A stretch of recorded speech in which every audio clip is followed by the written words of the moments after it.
This is Frank Skinner. This is Absolute Radio. This is Frank Skinner on Absolute Radio with Emily Dean and Pierre Novellie is here today, all the way from the Veldt. And you can text the show on the 81215, follow the show on Twitter and Instagram at Frank on the Radio, email the show via frank@absoluteradio.co.uk. Good morning to you both and to all our fabulous readers. I like the way you said text us on the 81215. Yes, I don't know why I said that. I tell you what I liked, it was a bit Chaz and Dave. Okay. It's a bit, do you know what I mean? The old 81215. Yeah, the 81215. So I took the 81215 and I came off at Luton. And then you remember blokes used to have conversations. Like, what you want to do is you want to come off before then. You know the A1238, take that, and then don't go straight through Sidcup, bare left. Look, leave me alone. No, Just leave me alone. I actually like that kind of chatter. Oh, I can't cope with you. I love a man who knows I was the in road. a hotel bar once where a bloke says, how long does it take to drive to Edinburgh from London? Oh, no. And a bloke said, you can do it in 4 hours? Which you can't. You can't. And another bloke said, oh, you could do it. I reckon you could do it in less than that. And the bloke said, with a stop. I'm talking about with a stop. No, you can't do it in that time. What are you talking about? Anyway, welcome. And Welcome in. what's my big discovery of the week? You know when a thing happens and you think, oh, you know, they say that every day is a school day. When you learn something and you thought, oh man, I've been wrong all my life about this, and now I have at last seen the truth of it. I was 100% convinced that a pine marten was a bird. I would have put 10 grand that Emily, I can see you were with me on that error. Am I right? 100%. Really? Yeah. What? Yeah. Oh, typical Pierre will know. Of course, Pierre knows. He won't just know. He'll know the Latin. He'll know everything about this thing. Penis martinus. I wish I hadn't said that. That was an accent. I think you can say that. It's medical. Yeah. You said it with a U. I heard you pronounce the letter U very clearly. Exactly. It was Latin. It was the most Latin thing I've ever said. Well, obviously not the most Latin thing I've ever said. Yeah. Say quite a lot on a Sunday morning. I was going to say. Yes, a pine marten. If someone said that, look, there's a pine marten, I'd have looked up. Yeah. Not into the undergrowth. As long as you didn't try and translate it from the Latin. Yeah. No, Can you pick the I'll never producer do up that from again. the floor? I will never do that again. A pine marten can mind its own Latin business. What is a pine marten? Oh, I like that I don't know.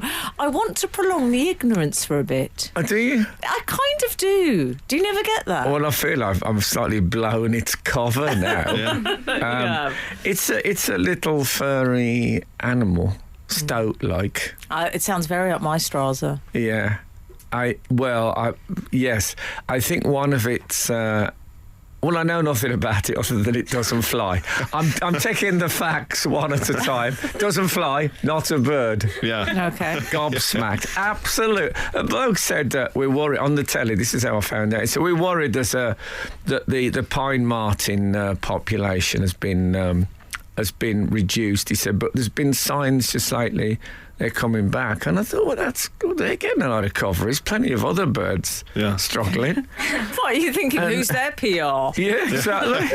Yeah, I don't see as many starlings in the garden as I used to. Yeah. Anyway, I saw there was a documentary about it on PBS, which was Stalin the Terror Years or something. So I don't know if that's what got rid of them. But anyway, then a picture came up and I thought, well, I can't even see the pine marten. There's some stoat in the way. The pine marten has been photobombed by a stoat. I mean, somebody should have checked this before they brought it up on the television. But no. It is a furry animal. And I like the idea that the first link of the show has been establishing that single fact. Yes.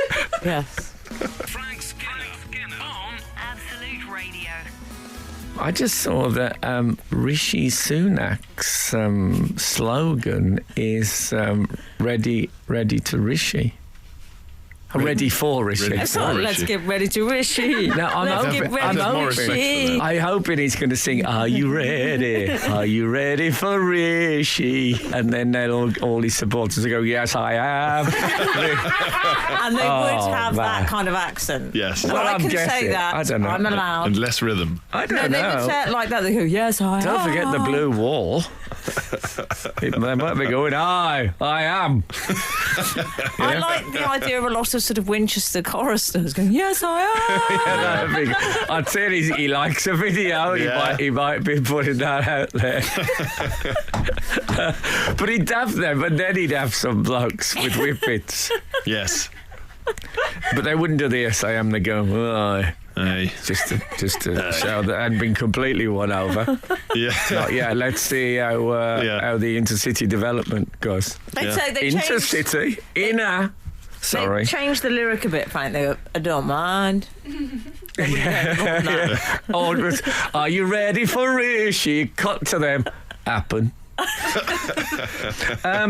Listen, I got to tell you something. We listen to a lot of Absolute Radio in our house, and I'm not just saying that. I'm not being the company man, but we do. It's on all the time. Yep. My partner in particular never puts the radio off. She loves a bit of Dave Berry. Oh, she loves Dave Berry. And this week, my partner, who you've met, Pierre. Yes. She has that malapropism thing, which, in case you're not aware of this, is not so much saying, well, she does say the wrong word, but she gets, if she tries a proverb or something that obvious. She'll say, here's an example. She didn't actually say this, but just like she'll say, well, he's going to hell in a handlebar. Yes, exactly. There's always something Well, a I'll bit give wrong. you an actual one. She was on about some bloke who'd done some, been caught out in a lie at work, and she said he just looked up like a goldfish in the headlight.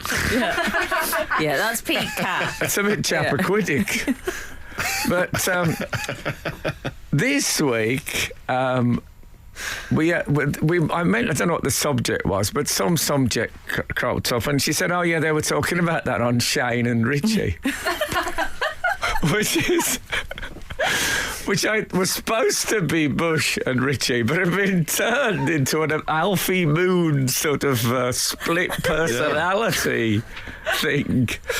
So I know now I will think of them as Shane and Richie forever. Think of them. I'm never calling them anything else. And I like the idea that Shane and Richie's got enough personality for just to be spread into two presenters. Very emotional documentary about him. And Yeah. was it Shane who said that, or was it Richie? Yeah, exactly. Yeah. But he's got that pop star rock and roll thing, and also a cheeky chappy and an actor. I'm seeing it more as a documentary about trying to find out what happened, in which Lionel Richie investigates what happened to the second series of Shane. Oh, that would be good. Yeah, I like Lionel Richie as a detective. Well, you do now. He's so obsessed by Shane. Yeah. Is he still around? Is he, Lionel? Yes, he's still very I'm much glad- around. glad yeah. to hear that. What's your favourite Lionel Richie song? I like Hello. Obviously, I don't know any of his stuff. Don't you dancing on the ceiling? No, I don't like that stuff. It's got to be done. If he did do a documentary, you know that whoever sort of wrote the interstitial bits would be all the puns. Or all the kind of like crowbarring in the titles of his Dancing on the songs. ceiling. Yeah. And I wasn't dancing on the ceiling when I realised that, Yeah. that sort of thing. If it was about like his breakdown, it'd be like dancing on the feeling. Yes, yeah. Or something like that. My only objection to that song is I don't like songs where there's enforced party noises in the background. Like, woo! Yeah. I can't bear that. You're not in a party, you're at a studio. Yeah. Okay. All the worse to play a song like that in a sort of massive empty room. If Really underlines the contrast. The lie. If you did a documentary about getting boils when you're on the International Space Station called Lancing on the Ceiling. Oh. Come on, weightlessness, boils. How often do you hear those two mixed together? I'm still You don't. reeling from interstitial. Frank Skinner on Absolute Radio. I should just say we have obviously some of our listeners are on the Decade channels where they listen to different music from the mother station. But we just played Three Lions, not because I'm after the royalties, but because obviously our women's team are doing pretty amazing at the moment. And you went to a game, I went to didn't you? Brighton and I was doing some work. Am I allowed to name the broadcaster, Frank? I don't know. The producer's nodding. I mean, it's obvious who it is, you know, for Sky Sports. But it was on my birthday. One of the readers was asking what I was doing on my birthday. That's what I was doing. Okay. And I said to the man from Sky Sports, I said, it's great you're working on your birthday. I think that's amazing. He was quite surprised. And I said, I'm on a beach talking about football with my dog. I mean, it's a bit strange. It's a strange way to earn a living, but I like it. And So they put you on the beach. and you know what he said? Go on. He said, well, tell me about it. I've got a law degree. Anyway, coming up later on Sky Sports. Oh, wow. It's an interesting little tit for tat. I quite liked it. I liked it. I like it. It's like when you're on the beach and a big cloud goes across and it goes dark just for a few seconds and then the sun comes out again. Yeah. Ooh, that looks a bit like one of them law degree clouds, heavily laden. Yeah. But at one time, they were asking me as well. They were saying, have you seen any of the celebrity reaction to the game? And I hadn't really. No. But I thought, I've got something in my back pocket. Go on. Well, I'd spoken beforehand and I thought, they said, have you know any celebrity reactions? And I thought, well, I don't, but I know. Frank texted me last night. That's handy. So I said, Frank's, a huge fan, and he's been saying, I can't remember what you said. Frank. I'm a huge fan. No, you were I lovely wish you'd about. have said that. Frank's a huge fan of mine. I can get it. You were lovely about the Lionesses, and you'd said how well they were playing. Yeah. And you know what? I was really pleased for you because the presenter said to me, "Oh, Frank Skinner, that's a bit name droppy."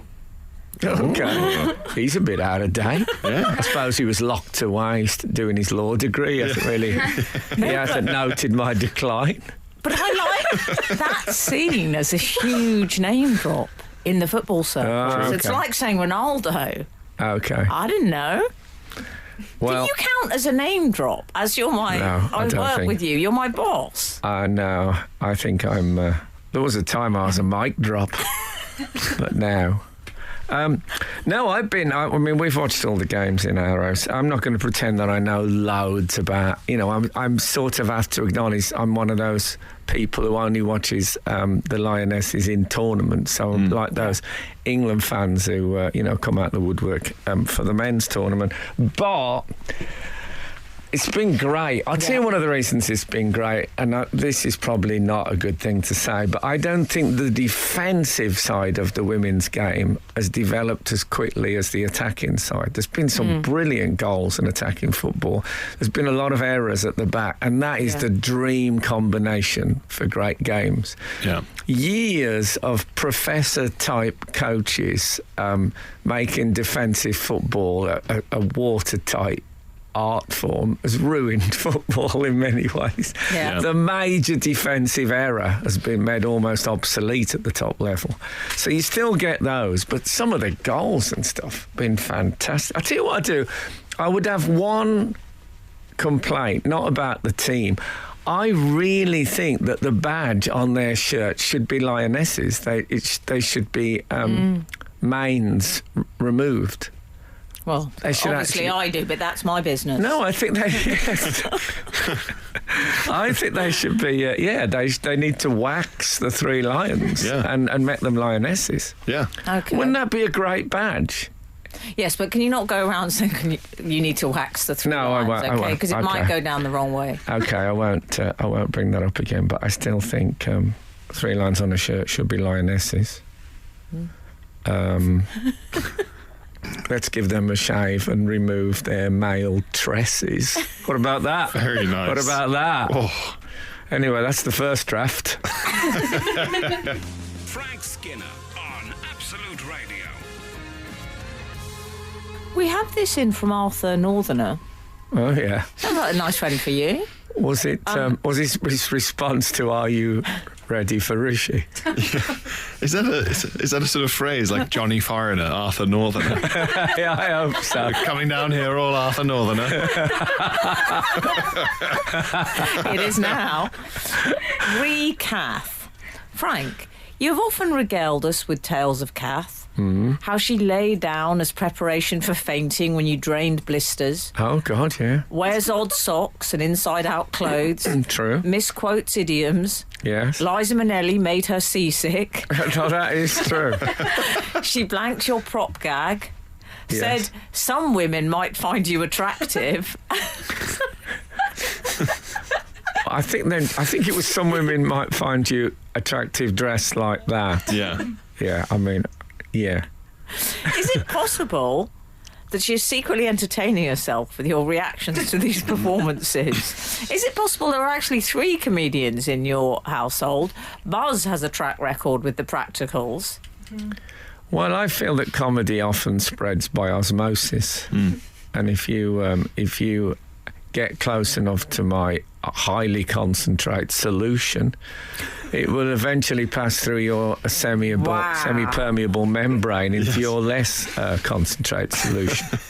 Oh my God. And that's what happens, I think, is catching, in other words. Well, Arthur Northerner Oh, yeah. has this text in. Go on. Is Kath's material actually as good as Frank's? 8-12-15. Well, look, I'd be more than happy for her to do a bit of stand-up. Yeah. She did a podcast with her sister, It's a great podcast. interviewing siblings. Yeah. But Frank was on it with our Keith. I was, me and our Keith did it. But she's not very keen on being in the spotlight. We've been offered, family fortunes and things like that. Yeah. She won't do it. No. 20 grand as well. Really? Frank. Yeah. God, it sounds so the prices of things. Oh, we didn't do it. Still. I didn't do it. I thought it was obscene, that kind of money. Yeah, You're channeling your Arthur Northerner. I said 30 or forget it. I didn't. No, she wouldn't have done it for, I don't know. They didn't go that high. But anyway. Let us know when you were offered 20 grand to do a 15 million. And turn it down. Yeah, but... yeah, she would. So she's not into that stuff. Listen, speaking of performance, last week on the show, I don't know if you remember, I was speculating about whether I would have to wear shorts on stage. Knee gate. Exactly, knee gate. I didn't want to negate my act by everyone just staring at my terrible legs. But the government guidelines said that if a man my age went out of the house on Monday and Tuesday not wearing shorts, they would immediately incinerate. So I actually did. I wore shorts on stage for the first time in my life. What were they Monday like? and Tuesday. You remember the two-day heat wave? Yeah. I do. The meteorological office's answer to the millennium bug. Well, It was hot. It was hot, but what happened? Yes. Pierre Novellie went viral. Oh, yeah. As a Sorry result. to hear that. Are you on antibiotics? How many likes? In the heat He too. put a brilliant... I can't quote it verbatim because I'm afraid there was a Category C swear word in there. Oh, Yeah. my goodness. Had to lower the tone. But he... Barrack room humour. How many likes are you at now for that one tweet? 35, 40,000. Wow. Well, what was the tweet? Can you clean it up? Yes, I can. I Not said. first time I've asked that. God. I said it's like trying to sleep inside a McDonald's apple pie. Oh. And I have a confession to make about that tweet. Go on. I refer to it among some friends of mine as the tweet. And I tweet it every year on the hottest night of the year. Oh, do you? And it always goes really well. Brilliant. And as it goes well and I gain more sort of followers from it, I let them in on the secret that they can look forward to the tweet again next year. Fabulous. Yeah. Oh, do you know? You've got The tweet. I've got a My version only of the good one. tweet. We'll come back for that. Okay. I think you should call it that tweet, like Elizabeth Hurley's dress. Frank Skinner. Absolute Radio. a long time ago, before that break, you were going to tell us about your tweet of the year. Oh, yes. Your annual No, we call tweet. it... What do you call it? That tweet. That tweet. My Yeah. version of that tweet. My that tweet is when I tell the story, which I've managed to condense, Yeah. of me being in heels. Yes, I've kept it quite on brand. Yeah. Searching for chandelier bulbs. Do you remember this? And I said to the assistant, I cannot believe you have run out of my chandelier bulbs. And he said, be brave, madam. Oh, yeah. I remember it now. It is good. It is good. And I was a bit nervous because I thought I'd be dismissed as some sort of terrible person mentioning chandeliers and hills.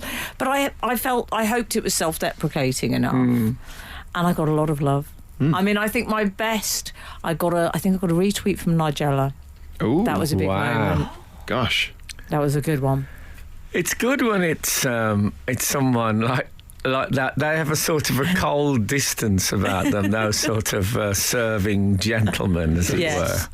They don't seem to have any of the issues. You know, I think younger people struggle a bit with working in shops because they feel a bit like they're being looked down on. But those guys, they look down on the customers. Like I went to a wine. I've told this before, but it reminds me of it. I went to a wine merchant's, or proper posh Bond Street type wine Blackberry merchant Brothers. with a friend, and she was trying to buy like a posh bottle of wine, and the bloke said to me, you should try this wine, it's lovely. And she tried it, and he said, here's one for you. I said, I won't, thank you. He said, well, why don't you try this one if you prefer it more dry? And I said, no, I just don't want any wine. And he said, would you like a red? I can do you. I said, look, I got so fed up. I said, look, I'm actually a recovering alcoholic. And he said, maybe sparkling wine. And I thought, is effervescence, is this a loophole I haven't discovered? But yeah, there's something about those guys which is very fine. Well, that probably doesn't exist in his customer base. They probably say, oh, he had a bit of bother. He's Yes. all right now. Yeah, exactly.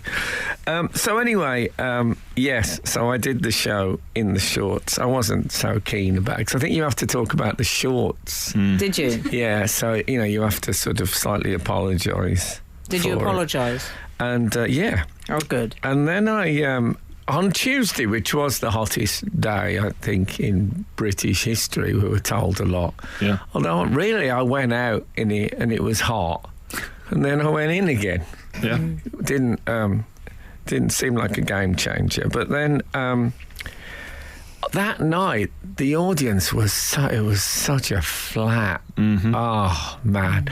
And the key is, apparently, I don't know if you're aware of this psychological trick, that if you're feeling miserable, if you remember how you sit and how you move when you're happy, and you put your body forcibly deliberately into that position, your body will start to think you're happy because it'll recognise your happy posture, and it'll cheer you up. This is how it's supposed to work. Yeah. And I think I've always thought with comedy, if you act like it's a good gig, you'll trick the audience into agreeing with you. However, at one point, when they groaned at a joke, I said, I really wish I was wearing a backpack flamethrower. Which is the opposite, Frank. I would say, of that. Well, how did that go down? I think there was uncertainty. It's a venue where you have to go. Like if you go to the toilet, you have to walk. You have to just use the toilet and walk through all the crowd before the show. Oh. They haven't listened to Hugh Binky Beaumont's views on the magic of theatre. Which surprises me somewhat. Yeah. It's quite a Hugh Binky Beaumont type of establishment. But he always said the magic of theatre, never let them see you off. And it hasn't worked. This is Frank Skinner. This is Absolute Radio. This is Frank Skinner on Absolute Radio with Emily Dean and Pierre Novellie. You can text the show on 81215. Follow the show on Twitter and Instagram at Frank on the radio. Email the show via frank@absoluteradio.co.uk. Frank, we played Three Lions earlier, which you may recall. Yes, it wasn't my idea. It wasn't one of my choices. It Yeah. was it's playlist. Yeah. Well, Tom... For the Lionesses, obviously. Of course. Tom Ginn said, first time I've ever listened to this show, first song I hear, Three Lions. We had tweeted from the show account just to confirm we don't play it every week, and Ruth Jordan, Morning Ruth, one of our regulars, replied, that's true. Some weeks, Frank debuts some of his new work, like his prospective Eurovision entry called Oh Life, brackets, is life. Is that what it's? I thought it had some light. I mean, it just so happens I have it at my fingertips. I thought there was some light in there as well, but I could be wrong. I can see Frank as a sort of German crooner.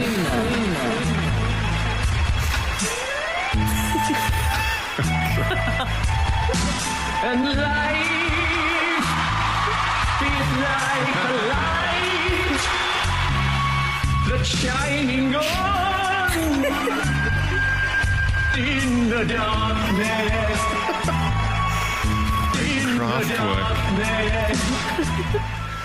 Yes, I think it says life is like a light.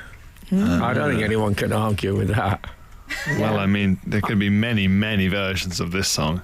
I mean, I was going to say, I don't... Heavily covered. I don't think you need to pull her up, because the beauty of it is, with the greatest respect, no one will ever know. No, that is true, of course. It's not going to be up there with misheard lyrics. No. If I was offered Eurovision, I'd do it with that.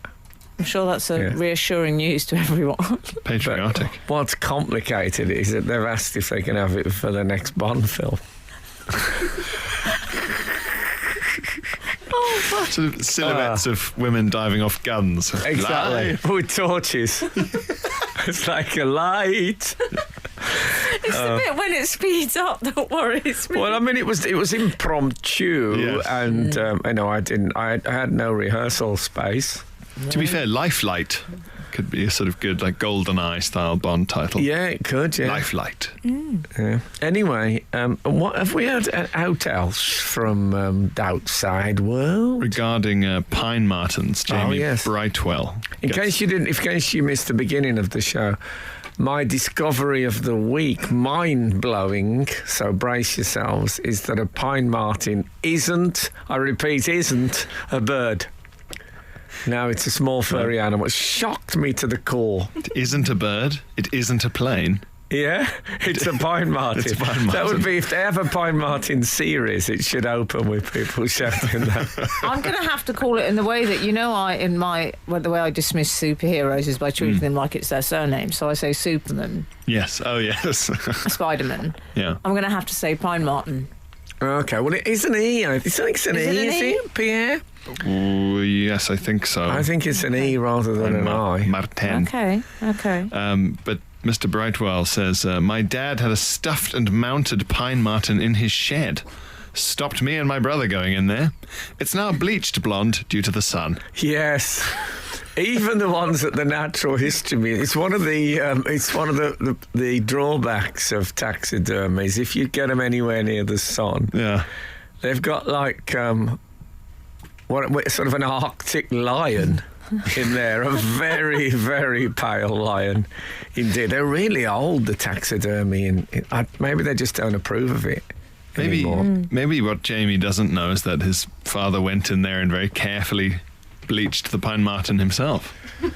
Well, I had to. Well, you get the sun in now. That's why it was in the shed, exactly. Imagine going in and he's just massaging it into the pine marten. Was he getting the foils out? Would it be the pine marten? Highlighting, giving a highlight. Frosted tips. If you were shampooing a pine marten, Yes. would there be at what point would the scalp a scalp stop being the scalp and become something else, or is it all the scalp? Is the whole body the scalp on a furry animal? Just say, well, I think we should point out, if you've got a pine marten domesticated, don't give highlights. It's very cruel. No, don't do We that. don't approve of making pine martens look like the Backstreet Boys No. in the 90s. No, Okay? let's be straight up. Oh, and sick, I should say. We know little of pelt maintenance. Speak for yourself. And we're not trying to pretend we do. Frank Skinner on Absolute Radio. You've been talking, almost obsessing over the pine marten creature. Well, I love to learn. Well, learn this. Okay. Sound like a rather unpleasant New York That sounds comedian. like you're going to hit me, doesn't it? Yeah, well, learn this, mate. It sounds like it's accompanying an offensive gesture. Yeah, Learn exactly. this, buddy. Yeah. I didn't mean that at all. I just think this is interesting. I've been doing a bit of investigating on the pine marten front. Pine martens, apparently, this news just in, Yeah. to be I used... told you, don't call me Justin. Pine martens to be used as bouncers to keep grey squirrels out of the Highlands. So they're going to be deployed along the east coast of Scotland, I believe, Okay. because of the problem with the grey squirrels. Like doormen. They're, Yeah. they're rampant, the grey squirrel. Yeah. And the population, so I think they've decided to let nature take care of itself. Well, but not if they've drafted. Have they drafted in the They're pine drafting them and marten? they're creating dens, but it's still better than culling, isn't it? Because what they're doing is every man for himself. I don't know what the pine marten's methodology is like. Well, I do, because it says research from Ireland, Wales and Scotland it's just the three, was once thought to show that pine martens created, in quotes, a landscape of fear.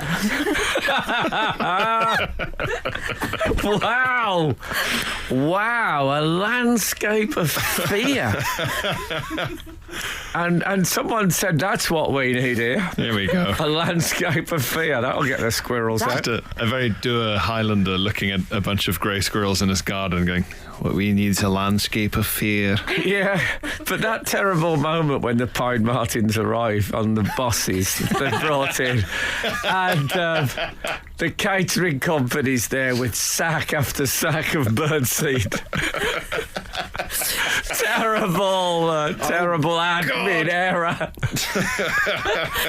It sounds very next Bond film. Got a landscape of fear. Yeah. Landscape of fear. Boom, boom, boom. Landscape. They're coming here for their landscape of fear. Yes, You can I'd see watch it. Daniel Craig grabbing someone by the collar and sort of slamming them into the floor of a fancy hotel bathroom, yelling, "What is pine marten?" I don't think. Yes, and it turns out he's actually inquiring about the air freshener from a bloke called Martin. I don't think Daniel Craig's doing the next one. No. It doesn't matter. I think it's Pine Martin Freeman. Oh, No, it isn't. come on. It isn't. Have they got the new Bond? Is that out there? Not yet. No, it's Okay. going to take a while. Keep it They've under your got- hat, Frank. They've got to find out what Yeah. everyone wants first. Yeah, They can't make the What if decision. it was me? Frank Skinner is James Bond, open parentheses, if he'd lived, close parentheses. Frank Skinner on Absolute Radio. People are getting very excited about pine martens. Really? That's great news. Neil Rickards, I felt compelled to find out more, as I've never heard of these animals. Hashtag every day is a school day. He's been doing a lot of research into them. I can now look forward to, if I ever see some gambling in life, Pine Martens. I can sort of nudge the person next to me and go, bouncers of the Highlands. Do you mean gamboling? Gamboling. Yeah, not gambling. Gambling. They're gambling creatures as well. Well, you know what? They sound like they could be in They play shove squirrel. I mean, they are bouncers, so they sound like they're not frightened of a casino or two. No, exactly. They seem like they fall in with that pack, if you know what I mean. No, What is the collective? What is the collective for the Pine Marten? Should we have a stab at it? A flock. Okay. That's where the confusion first arose. A flock. I'm gonna. Yeah, exactly. I'm gonna say a mob during, according to what they did to the landscape. Yeah, or a door. Yeah, a door of pipe. I like that If actually. it bounces. I'm going to say a stench. Ooh. Okay, well we can find out. Of I'm course. sure someone will tell us, one of Yes. our readers. Well, there's the what's that thing that they call the information highway? Oh yeah, the internet, capital I. So actually, I was talking about performing at the Phoenix Arts Club this week, which I have to say has been great. I mean, you know, I know there's no toilet in the dressing room, but there's no dressing room. It's true. But it's a very, you really feel like you're in that cool late night London. It's a place, you know, where actors go for a drink after the show. Yeah. It's very, and they have lots of, like, you know, drag acts on it. So you feel like, I felt it's the coolest I felt. Yeah. Considering there was a heat wave, it's the coolest I felt for a very, very long time. It's very Soho, and it's one of those bars that's in a basement, and the wall is just covered in signed photographs of people you've never ever heard of. Well, Yes. it's the sort of place where you'd expect to see Francis Bacon drinking in a corner with Geoffrey Bernard. Yes. Yes. But you played there. I did, as part of all of our efforts to prepare for the Fringe. You know, was doing our previews, getting our Yes. stuff into shape. I shared a sort of preview slot there with Jacob Hawley, great comedian, and a thing occurred. I was on second, and during the interval, I was backstage. Well, as you say, there is no backstage. I was hiding behind a cloth. Yeah. And I sort of had a peek at the audience, who had, thank God, stayed after Jacob had done his first half and left. And I looked, and I saw, you look through the audience, and in the back of the room is the stairs the audience descend from. And I saw that a gang, two boys and girls. I say boys and girls because they did look sort of, you know how an 18-year-old can often look 14. Yes. They sort of, you go, oh, I know you're here in a pub, but it's obscene. You're so young. So there were two boys and two girls of sort of definitely like sixth form age, coming down the stairs late to a comedy gig, and I thought, they didn't know there was a gig on here, did they? They're not here to watch comedy. Oh, okay. They've come for a Campari. Yes, exactly, and to swap quips. Yeah. And so I thought, uh-oh. And I saw the sort of hand go up of the ticket taker saying, no, there's a gig on. You have to buy tickets if you want to come into the bar. And it took the interval's only supposed to be 5 minutes. It took a good 10 minutes to convince them that what they really wanted was to sit in silence and watch me work through some material. Yes. So did they find a halfway house where they sat talking while you went through some material? I would like to know this. Frank, your years in the business have stood you in good stead there. That is exactly what happened, and exactly what I was predicting, half hidden behind my grubby little curtain. And well, I'll tell you what happened in a moment, but suffice to say, it involved a letter. A letter? Oh, of course it did, Pierre. You're so cultured. What to their headmaster? Did they? They were representing the school. Yeah, and they were mooning on the back window of the coach on the way to the club. It's got to be stopped. Frank Skinner. Frank Skinner. Absolute Radio. So, Pierre, do you want to remind us where we'd left you? Yes. You had left me in the basement venue of the Phoenix Arts Club, Yeah. doing an Edinburgh Fringe preview show.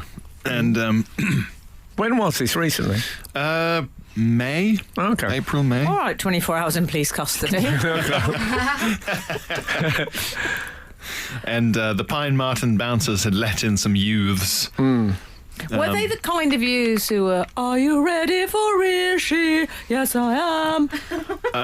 Well, there was a disparity there. The two young lads were a couple of sort of, the vibe was very much Arthur Northerner. Okay. And the two girls were more sort of ready for Rishi. Okay. Yeah, there was an interesting dynamic. They didn't look like they normally all hung out, No. which is another odd element to this. That Maybe is- it's like the Eccleston girls. They like the... Do you think they were those two servants they'd always fancied? They were seeing them behind their The parents' stable backs. boys. We'll take them to the Phoenix Were Arts their Club. surnames- Did they say, yes, 2 tickets in the name of Chatterley, please? And don't order a pint of bitter. You'll embarrass us. Don't you know? So they came in, and as you correctly predicted, Frank, decided that what they would do is sit and talk as if they were in a busy pub. Yeah. In the back of my already dwindling audience in this basement on a weeknight. And so eventually I had to address them. And they became sort of moderately belligerent. Well, it's difficult because you had 2 social registers to operate on to communicate with them both. Did you speak to the women and say, now look here? Will you tell these boys to be quiet? So, go on, what happened? I'm intrigued. So they sort of kicked off a bit, and I have to say, initially I thought that the lads would be the trouble, but I was wrong. It was the ladies were kicked off quite dramatically, and at one point actually just sort of stormed up the stairs. It's hard to storm upstairs out of the basement. Stormed out? Eventually. Okay, I thought you were going to say onto the stage. No, thank God. I should say for our readers that Pierre is not the sort of bloke that you would naturally challenge on stage. He's a man mountain. He's not like me. The reason people don't challenge me is they fear they might kill me. But yeah, Pierre looks like... I remember I was moving house once, and Pierre came round and just picked up a bed and carried it out of the flat. Like Obelisk. Yeah, I nearly fell out. I had to hold on to the headboard. Haven't we all there? Oh, God. So they stormed out, and there was some sort of... But the guys ended up staying, the 2 young lads, and I thought, that's odd. And then, the show carried on and blah, blah, blah. And then at the end... I looked out, appeared out from behind the little curtain, and the guys had gone, the lads. That sounds dignified. Yeah. It's very It's all very Wizard of dignified. Oz, isn't it, this story? Yes, yeah. There's a lot of back and forth curtain-wise. Yeah. And they'd gone, so I thought, okay, whatever. And I came out, and the guy running the show said sorry for letting them in, but they did say that they wanted to buy tickets, but I should have been more sceptical. And here's a pint, and I thought, oh, thank you. And then the lads came back in. And I thought, not a post-show confrontation. Oh, no. The least favourite part of any comedian's evening. Yeah. And they came up and they said, the first thing they said was, sorry, we didn't know the girls would be like that. We thought they'd be fine because they go to drama school. Oh. So I thought, interesting. Wrong. You have a lot to learn. Yeah, and About also drama the school. girls were probably accidentally projecting, which made them even louder. And then the guy, the sort of leader of the 2 boys, handed me what I'm going to call a letter that they'd gone away to hurriedly scrawl. What? And I say letter advisedly because it's a long piece of blank receipt paper. Okay. Is there anything on it? Oh, yes. That they'd written on with a felt tip pen they'd found. Oh, okay. And they handed it to me And what did it say? and said, here you go, sorry about that, and sort of fled before I could read the letter sort of in front of them. Fair enough. Oh, I don't like the sound of this. I do. So I'll tell you what, shall we make the letter the cliffhanger? Yeah. Okay. We'll hear that letter after this. Frank Skinner. Absolute Radio. Absolute Radio. Oh, you left us on a cliffhanger. My I wish I could have played Joe Cocker's The Letter. Then, my baby wrote me a letter. Okay. So, quick refresher, the two lads of the group of 4 hecklers Yes. have hung around after the show to hand me a felt tip scrawled letter on a section of blank receipt paper I think they cadged off the barman. Yes, this is very much what are the 39 steps, isn't it? Go on, let's hear it. I should say that now Pierre is looking at his phone, so he obviously photographed this missile. I did. Well, he's not the type to make it up. No. Hasn't got that kind of bone in his body. No, I would never make up a mad letter. So this is, and I really want to emphasise how much this is in mad felt tip, sort of capital letters. Hello, sir. Comma. I like it so far. Yeah. Oh, I say that to a lot of my customers. Hello, sir. My name is Louis. I was with the rather rude girls who eventually walked out. Yeah. Me and my friend Finn stayed. Okay. And while your comedy wasn't for us. Oh, no. It was going well. So respectful up to that point. Oh, man. That was... They Felt dropped tip block capitals. killer clause. Dropped in. Yeah. But fair enough. You know, nobody... Yeah. While your comedy wasn't for us... Yes. Me and my friend Finn stayed. And while your comedy wasn't for us, we still enjoyed ourselves. Oh. I have some question marks over that as an idea, but fine. I suppose watching someone die on that's stage true. is always entertaining. I'm not true. suggesting you did that for a second. Well, in their eyes, Okay, you know, I did.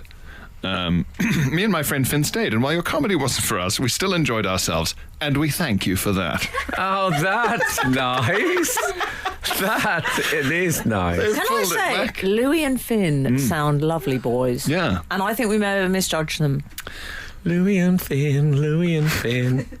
Writing letters Also, all Girls around went town. off, They but they sound stayed to me like, I don't know, the fact that they know that they about writing thank you letters. in. Yeah. Yes, they've sort of gone... Their time at the stables has not been wasted. Thank God they let the parson teach them their letters. Exactly. At a price. But anyway, carry on. Oh, what's happened? He says, and we thank you for that. Please continue for us and yourself. Quite Louis. philosophical there. Louis. Yeah, that's... Good, yeah. Good luck and see you soon. Oh, Louis and Finn, and then a kind of blobby heart. Oh, it was In quite felt tip. formal, and at the end it went a bit hasta la vista, baby. I was quite worried by the notion of seeing them again soon. It's nice that they wrote you a letter, though. Yeah. I think that's... I respect to Louis and Finn Yeah. for putting it in writing. Yes. I think it's because the young people don't actually speak anymore, do they? In the age of text and WhatsApp, everything is written, which is something, You you know... can't call them. What about when you call them? I called Faye on this show once, and she went, "Oh!" No, they won't. They won't verbalise. No.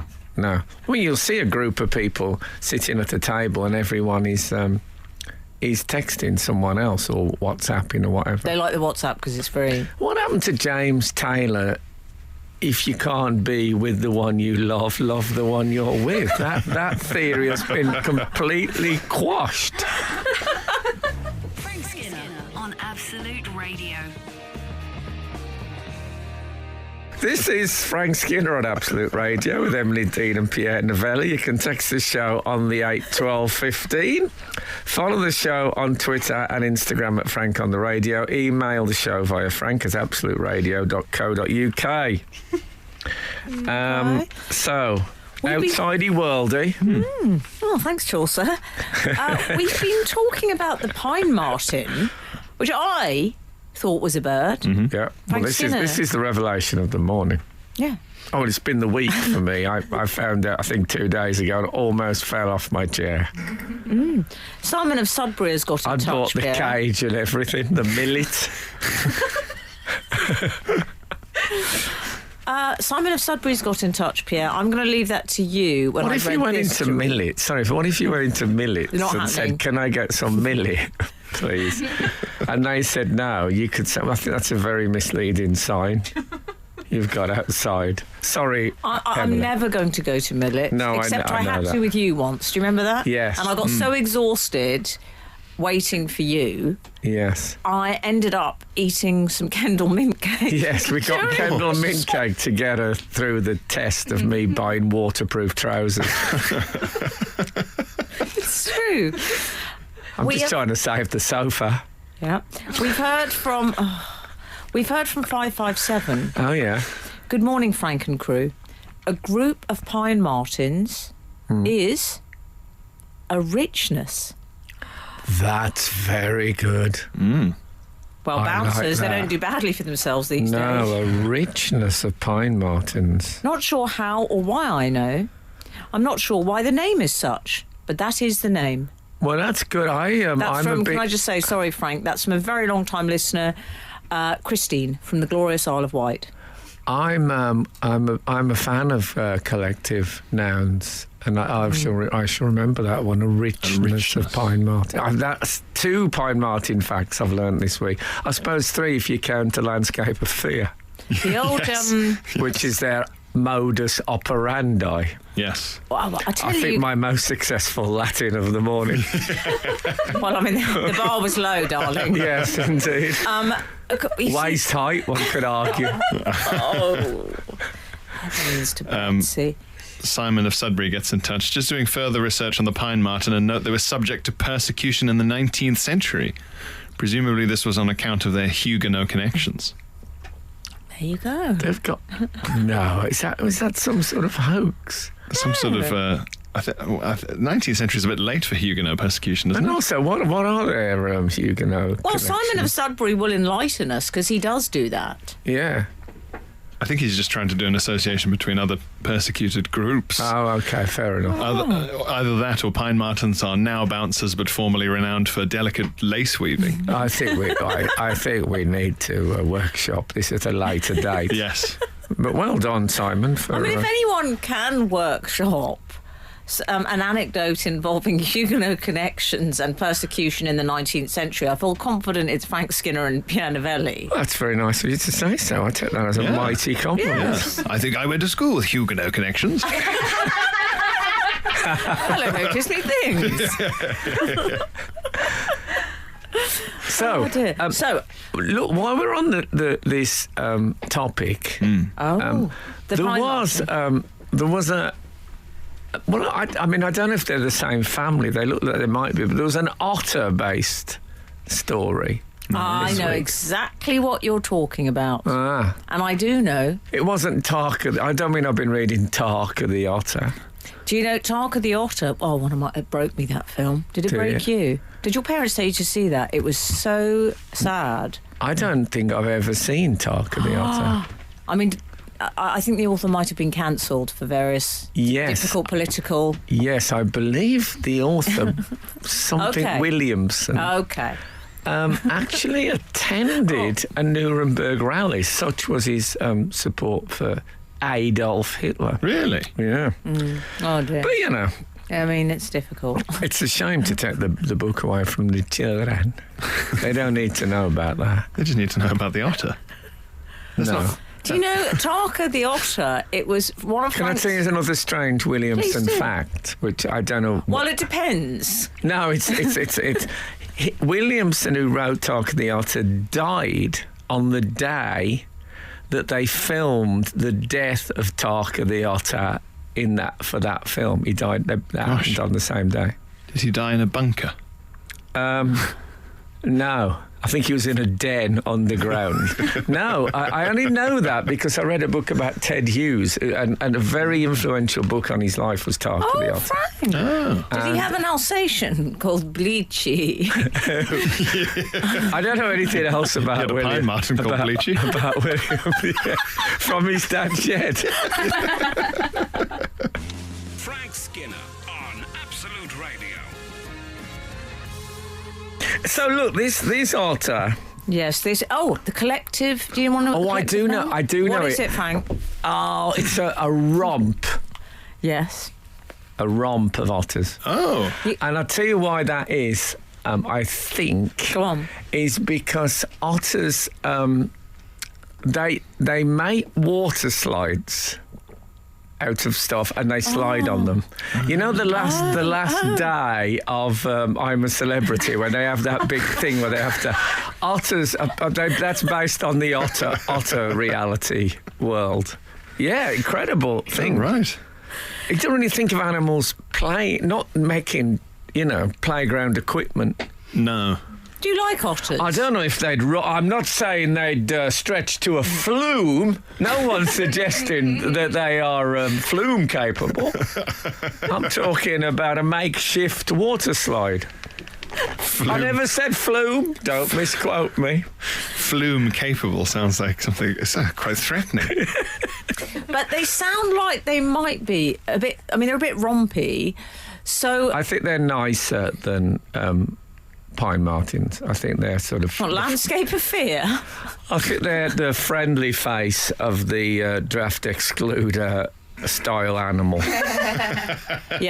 Although we should, this brings us neatly to the subject of the home invader otter.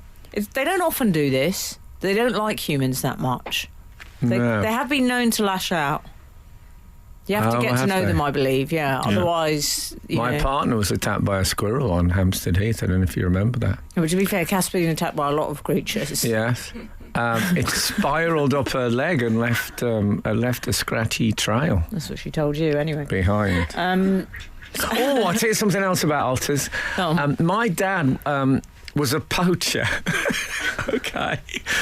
My dad would knit nets out of string and then he'd disappear for the night and come back. Sorry, can we go back a bit? Yes. Forgive me. He was a poacher, so he took net and he evaded the gibbet. Nets and your ferret. Father was a poacher. Yeah. And he would take a ferret or two and some nets. Where from? Yeah, you could purchase ferrets then.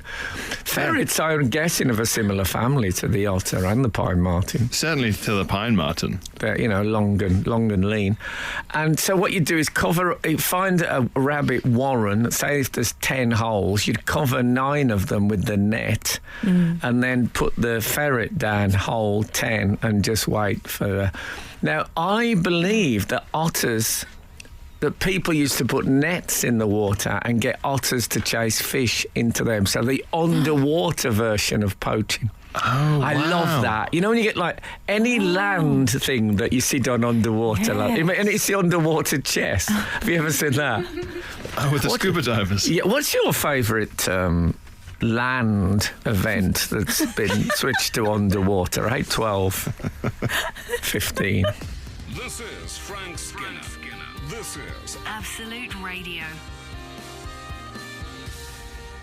We were talking about an otter intruder. Maybe we haven't made the intruder thing perfectly clear. He entered the Cumbrian holiday home of a couple from County Durham, Peter Goldie and his wife Linda. They found him. He'd snuck in through bars for the cat bars. Right. And I'm saying that like it's a thing. Ah, yes, cat bars. Yeah. Bars for cats, meals and so on. Meant to keep the cat out. Keep the cat in, presumably. Keep the cat in, yeah. I'm not quite sure why anyone would have cat bars. David Baddiel will know, he likes a cat. He does. Anyway, they have these cat bars. The otter sneaks in. Not only they find him in bed, which I quite like. Did he have the duvet up just to cover his modesty? Did he have it right up to Do we know that it was a male otter? Yeah, I think we did. She said, I'm basing She got this on closer her. than I thought. Yeah. Okay, perhaps she's just going on the Latin name. Yes. I mean, maybe it's it, but I was saying it, but I felt in one of the other pieces I'd read, she had said he. Okay, fair enough. Yeah. The duvet was, I don't know where the duvet was, whether it was like when they show the romantic scene in a movie. Yep. Well, there was a great quote in The Sun where they said, "It scattered cushions." And I thought, one has to ask, were they scatter cushions? At last, someone has unironically scattered scatter cushions. It's happened, guys. And he, or it, broke the candlestick. Yeah, we don't know how that happened. A very sort of Cluedo thing to do. Yeah, I was thinking he was... when the three musketeers demonstrate their rapier skills and they flick and they think, ha, you missed the candle, and then they push it and they've gone straight through it so quickly it hasn't even fallen off the top. Yes. I'm hoping it was it was like that. Linda, the lady, Yeah. there was a great thing about her.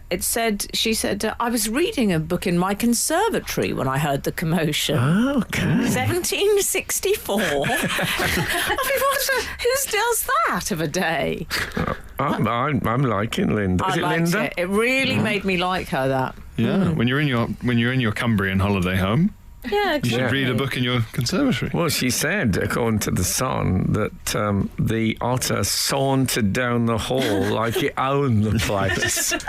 That'll get the reincarnation people excited. I think the idea that was a previous owner of that old farmhouse come back. So he knew where the bed was, Yeah. and so maybe forth. it was.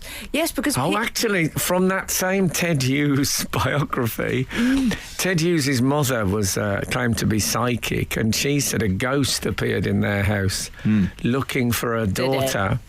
And Mrs. Hughes said, oh, she doesn't live here anymore. She's moved to wherever it was, Throckmorton. Yeah. And the ghost said, thanks very much. Left. They're very rare. I've read many ghost stories. I can't think of one in which they're given directions. A joke, a ghost saying, avenge me, and you go, oh, he's also been dead for years. Oh, good then. Thanks. Frank Skinner on Absolute Radio. So we were talking. You were talking about the Ted Hughes mother-in-law. Was it Ted Hughes' mother's ghost? Ted Hughes' mom. Not as a ghost turned up at their house, and the Yes. mother, who was psychic, The directions. said, "Oh, she's not here anymore, love. You need to." It's a left Yeah, exactly. down at the end of the lane. And then, Exactly. Then you go through. There's a wall. You go through that.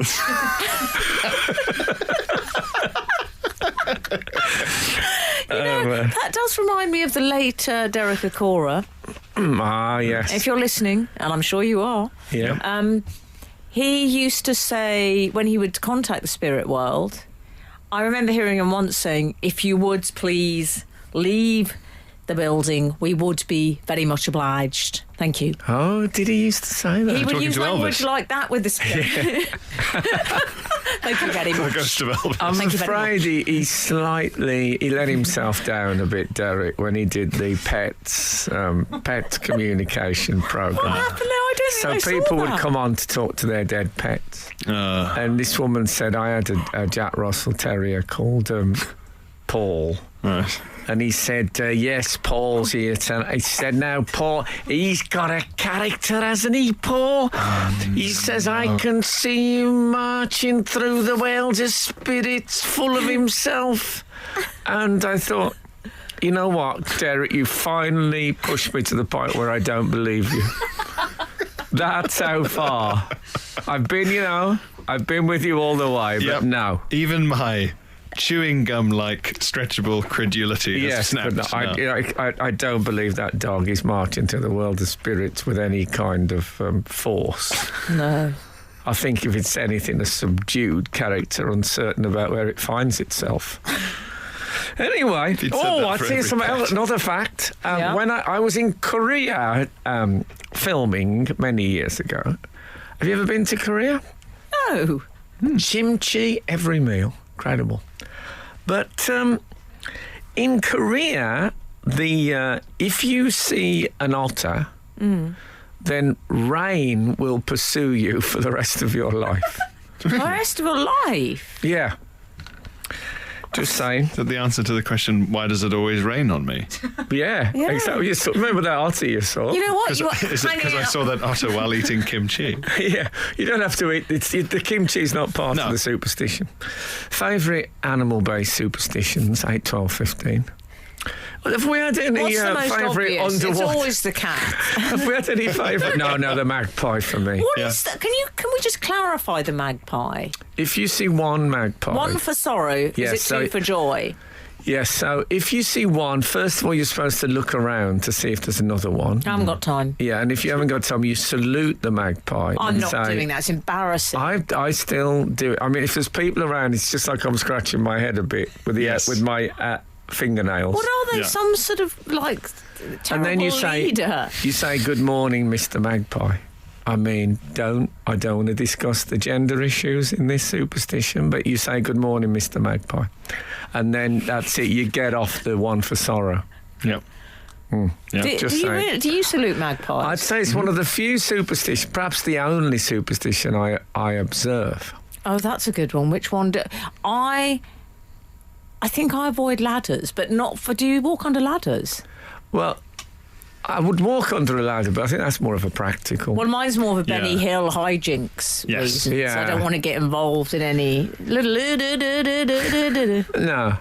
You know? But you haven't worn that nurse outfit with stockings and suspenders for years. Au contraire, my friend. Yeah. Oh, sorry. I meant in my company. Thank you. I mean, you stick with what you know. Frank Skinner. Frank Skinner. Absolute Radio. Absolute Radio. What was... Oh, yes. We were on about the couple who received an otter they could not refuse. I very much liked the fact Well, that... it's got a penthouse overlooking the Houses of Parliament. It's at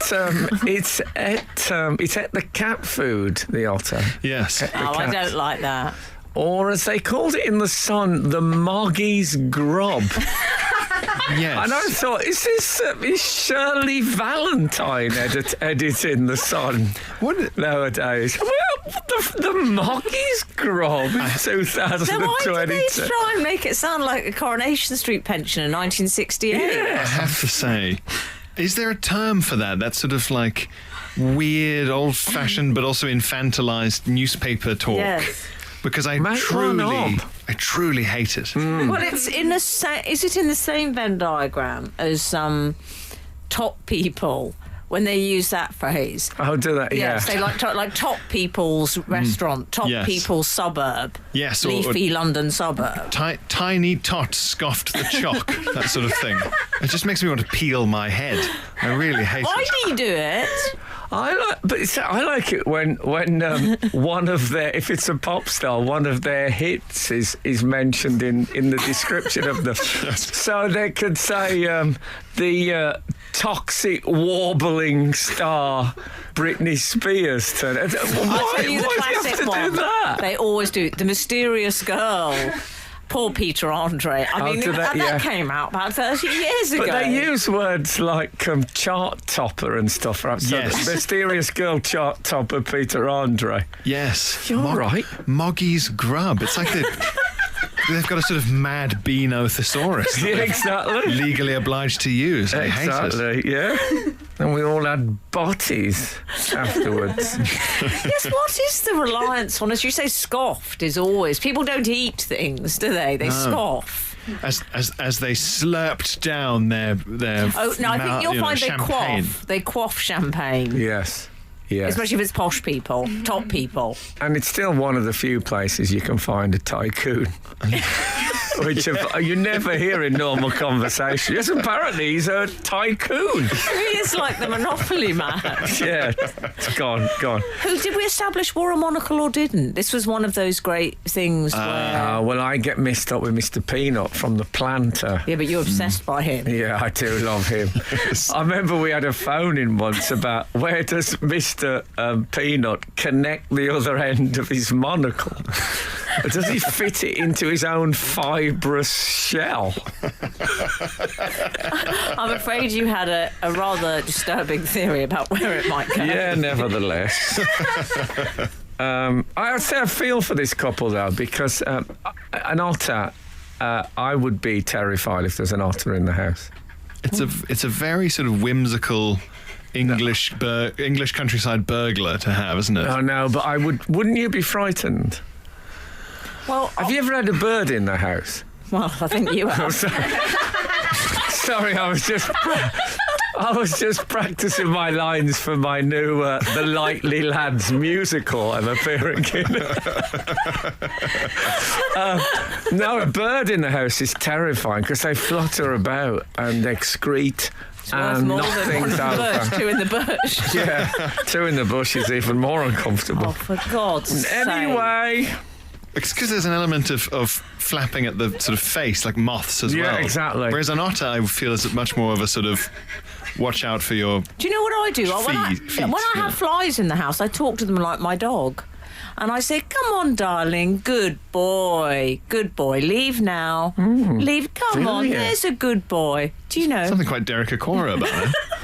I'd go. They leave every time. I'd go trousers in socks if we had an otter in the house. Yes. That'd be my first step. So look, anyway, enough of this.